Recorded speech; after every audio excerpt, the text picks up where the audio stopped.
안녕하세요, 여러분. 오늘도 제 이야기를 들어주셔서 진심으로 감사합니다. 혹시 여러분도 이런 경험 있으신가요?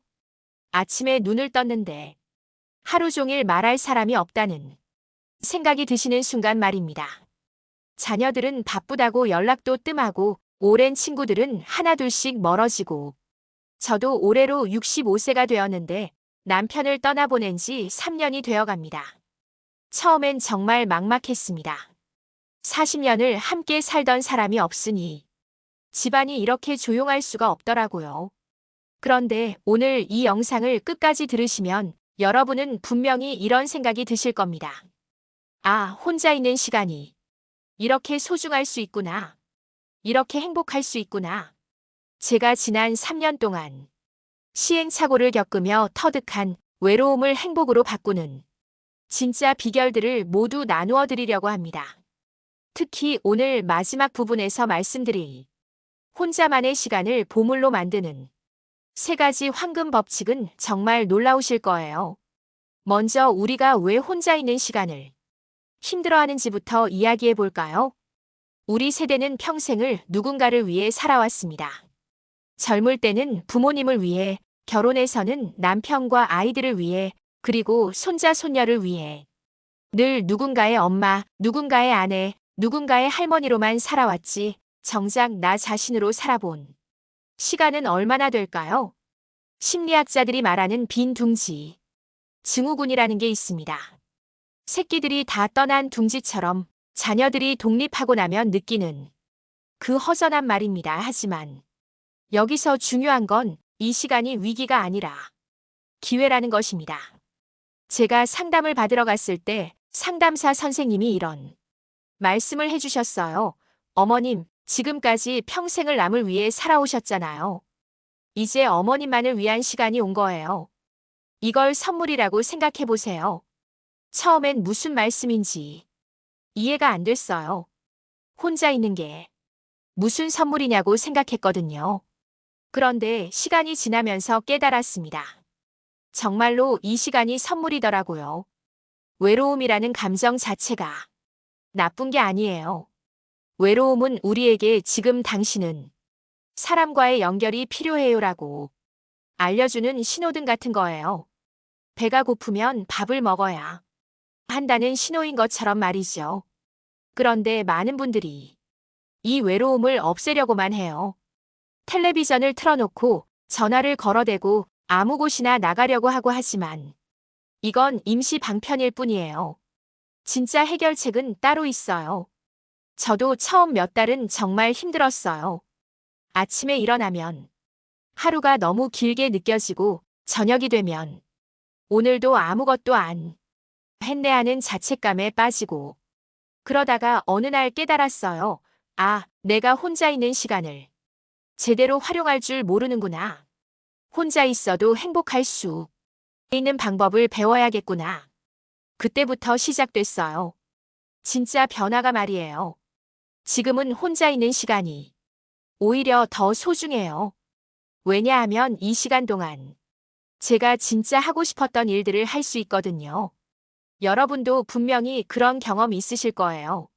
젊을 때 나중에 시간 있으면 해봐야지 했던 일들 말이에요. 독서, 그림 그리기, 요리, 운동, 여행. 이제 그 나중에가 바로 지금이에요. 하지만 중요한 건 어떻게 시작하느냐예요. 무작정 뭔가를 하려고 하면 오히려 더 공허해질 수 있어요. 체계적으로, 단계적으로 접근해야 해요.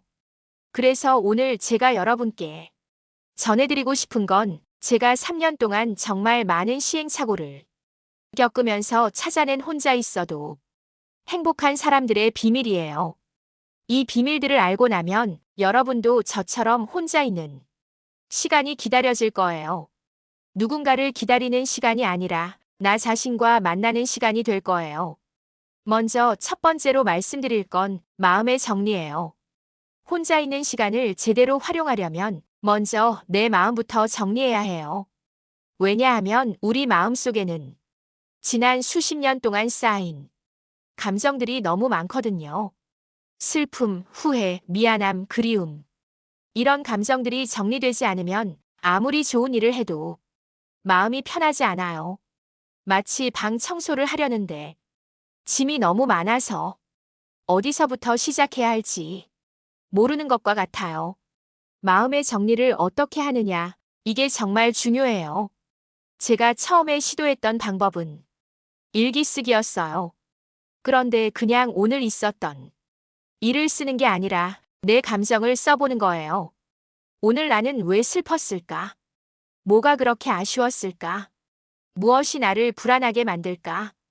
이런 질문들을 스스로에게 던져보면서 답을 써보는 거예요. 처음엔 어색했지만 일주일만 해보니까 마음이 한결 가벼워지더라고요. 그 다음으로 시작한 건 과거와의 화해였어요. 우리가 나이 들면서 후회하는 일들이 참 많잖아요. 그때 왜 그랬을까? 다르게 할 걸 그랬나 하는 생각들 말이에요. 저도 그랬어요. 남편이 아플 때 더 잘해줄 걸, 아이들 어릴 때 더 많이 안아줄 걸, 시어머니께 더 잘할 걸. 이런 후회들이 마음을 무겁게 했어요. 그런데 상담사 선생님이 이런 말씀을 해주셨어요. 그때의 어머님은 그때 상황에서 최선을 다하신 거예요. 지금의 지혜로 과거를 판단하지 마세요. 정말 와닿더라고요. 그래서 시작한 게 자기 용서하기예요. 매일 저녁 잠자리에 들기 전에 거울을 보면서 수고했어, 잘했어라고 말해주는 거예요. 처음엔 쑥스러웠지만 지금은 하루의 마무리가 됐어요. 마음이 정리되고 나니까 비로소 새로운 일들을 시작할 수 있더라고요. 그래서 두 번째로 말씀드리고 싶은 건 새로운 관계 만들기예요. 혼자 있다고 해서 사람과의 만남을 포기할 필요는 없어요. 오히려 이때가 새로운 관계를 만들 좋은 기회예요. 왜냐하면 이제 내가 진짜 좋아하는 사람들과만 시간을 보낼 수 있거든요. 저는 동네 도서관에서 독서 모임에 참여했어요. 처음엔 정말 떨렸어요. 내가 여기서 뭔 말을 하지? 사람들이 나를 어떻게 생각할까? 하는 걱정이 앞섰거든요. 그런데 가보니까 다들 저와 비슷한 처지의 분들이더라고요. 자녀들이 독립하고 혼자 시간을 보내는 방법을 찾고 있는 분들. 처음엔 어색했지만 몇 번 만나다 보니까 정말 좋은 친구들이 됐어요. 지금은 독서 모임뿐만 아니라 등산 모임, 요리 모임에도 참여하고 있어요.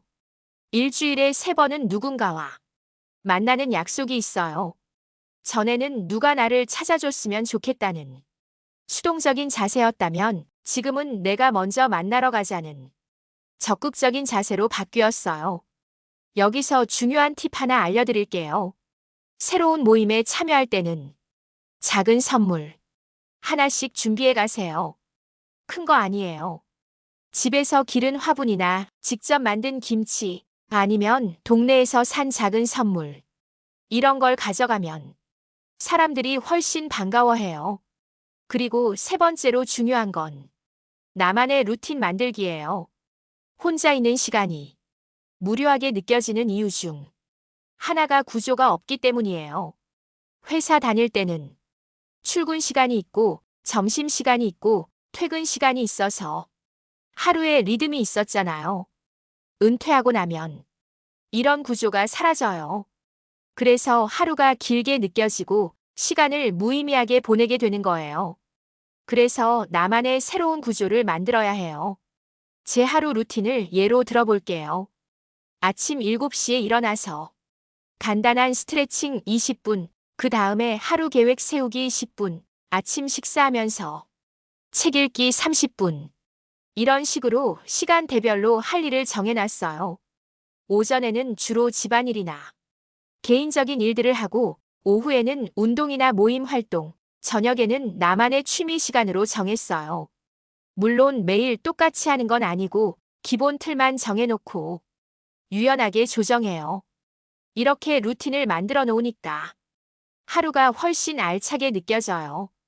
그리고 무엇보다 내가 뭔가 의미 있는 일을 하고 있다는 느낌이 들어요.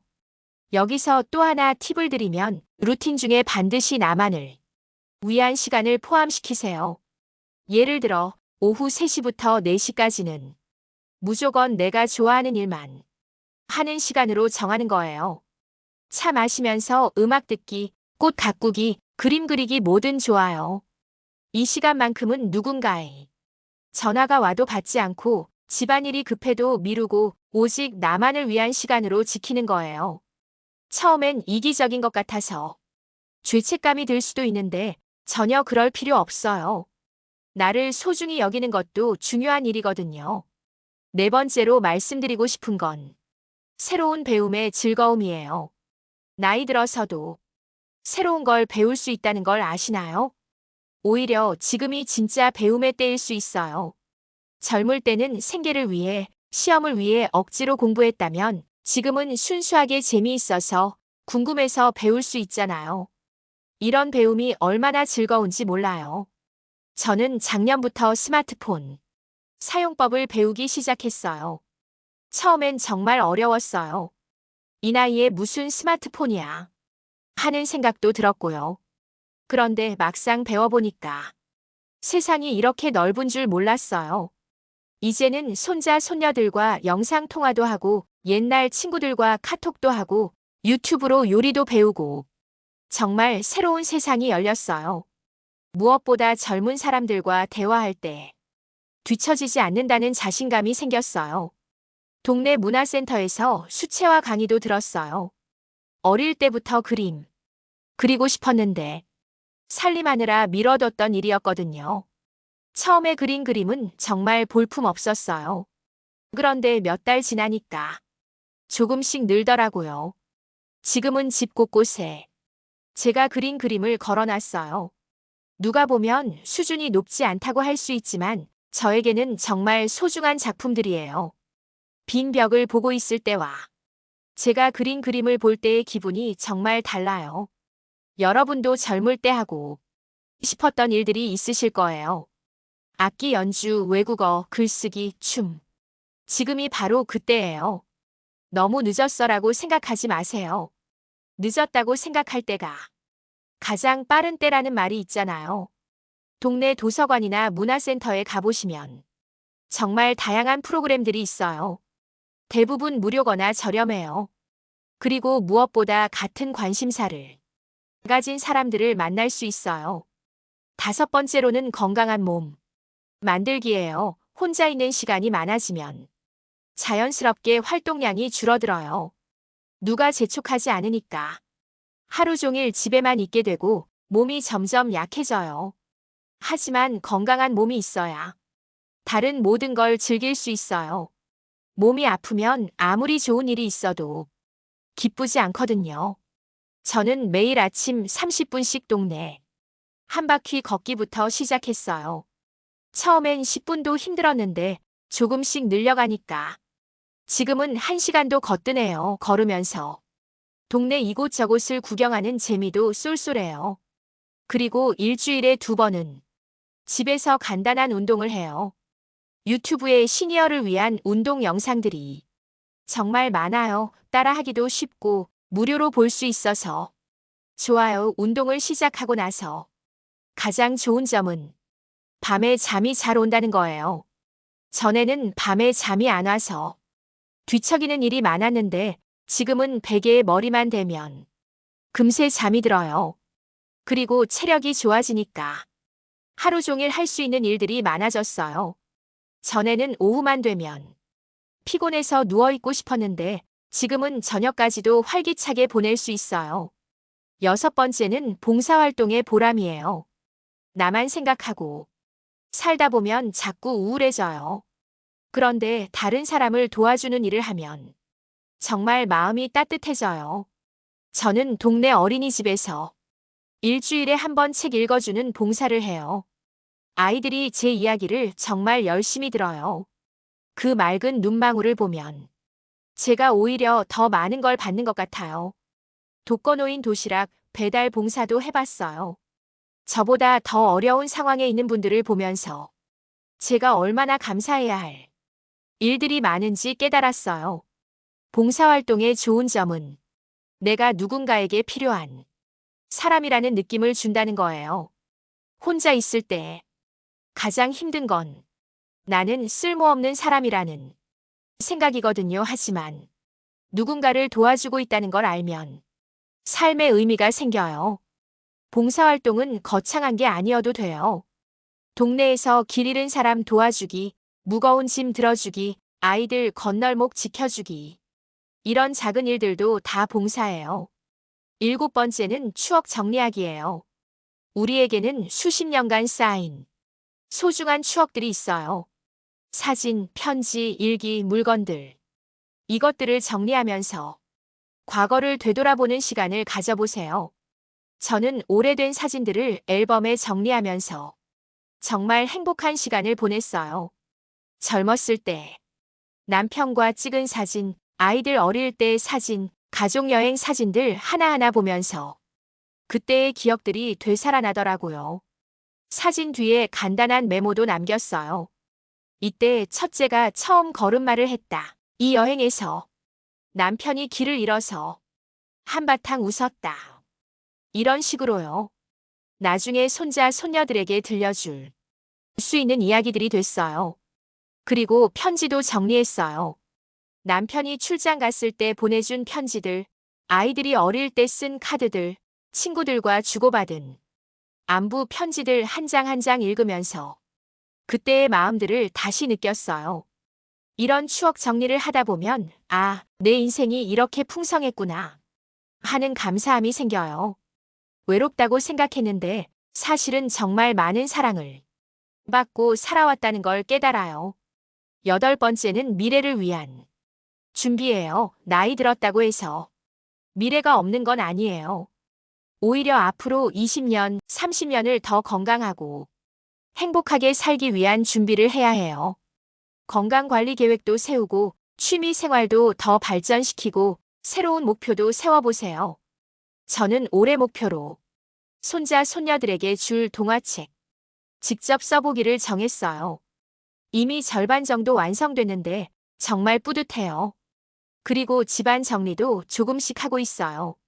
나중에 아이들에게 짐이 되지 않도록 필요한 것과 필요 없는 것을 구분해서 정리하고 있어요. 이것도 미래를 위한 준비 중 하나예요. 이제 제가 처음에 약속드렸던 혼자만의 시간을 보물로 만드는 3가지 황금 법칙을 말씀드릴게요. 이 법칙들은 제가 3년 동안의 경험을 통해 정말 중요하다고 깨달은 것들이에요. 첫 번째 황금 법칙은 오늘 하루만 생각하기예요. 외로울 때 가장 힘든 건 앞으로 계속 이럴 거야라는 생각이에요. 남은 인생이 다 이렇게 외롭고 무료할 거야 하는 절망감이 가장 큰 적이에요. 하지만 미래는 아무도 몰라요. 내일은 새로운 만남이 있을 수도 있고 새로운 기회가 생길 수도 있어요. 그러니까 너무 먼 미래를 걱정하지 말고 오늘 하루만 잘 보내는 데 집중하세요. 오늘 하루는 내가 행복하게 보낼 수 있어. 오늘 하루는 의미 있게 보낼 수 있어. 이렇게 생각하고 하루하루 쌓아가다 보면 어느새 한 달, 한 해가 의미 있게 지나가 있을 거예요. 두 번째 황금 법칙은 감사하기예요. 혼자 있을 때 자꾸 부족한 것, 없는 것에 집중하게 돼요. 말할 사람이 없어, 갈 곳이 없어, 할 일이 없어. 이런 생각들이 마음을 더 무겁게 해요. 그럴 때는 의식적으로 감사할 일들을 찾아보세요. 건강한 몸, 따뜻한 집, 맛있는 음식, 예쁜 꽃, 좋은 날씨. 작은 것들이라도 좋아요. 저는 매일 잠자리에 들기 전에 오늘 하루 감사한 일 3가지를 떠올려 봐요. 처음엔 어려웠는데 지금은 습관이 됐어요. 이렇게 하니까 하루가 훨씬 알차게 느껴져요. 3번째 황금 법칙은 작은 변화 만들기예요. 매일 똑같은 일상의 반복은 지루해요. 그래서 일주일에 한 번씩은 작은 변화를 만들어 보세요. 새로운 음식 만들어 보기, 가보지 않은 길로 산책하기, 새로운 사람에게 인사하기. 정말 작은 것들이어도 좋아요. 저는 한 달에 한 번씩 혼자 카페에 가서 차를 마셔요. 처음엔 혼자 카페에 가는 게 쑥스러웠는데 지금은 정말 좋아하는 시간이에요.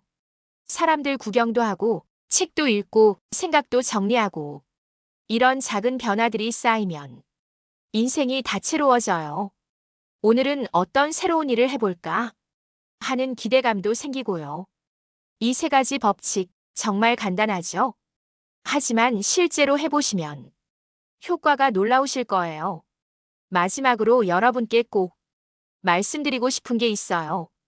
혼자 있는 시간을 두려워하지 마세요. 외로움을 적으로 생각하지 마세요.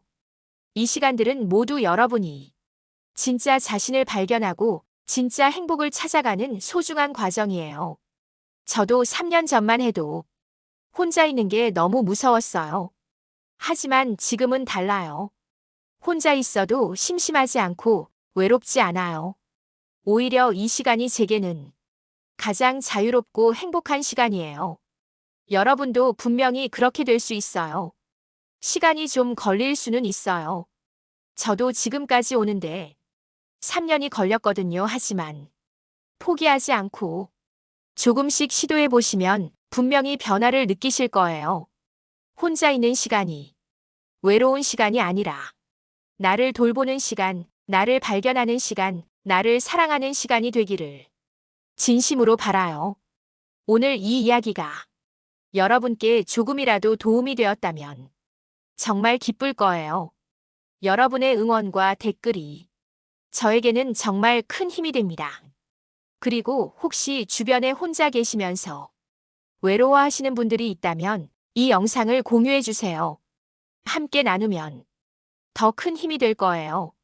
구독과 좋아요도 잊지 말아주시고 알림 설정까지 해주시면 새로운 영상을 빠르게 만나보실 수 있어요. 여러분 모두 행복하고 건강한 하루 보내세요. 다음 영상에서 또 만나요. 감사합니다.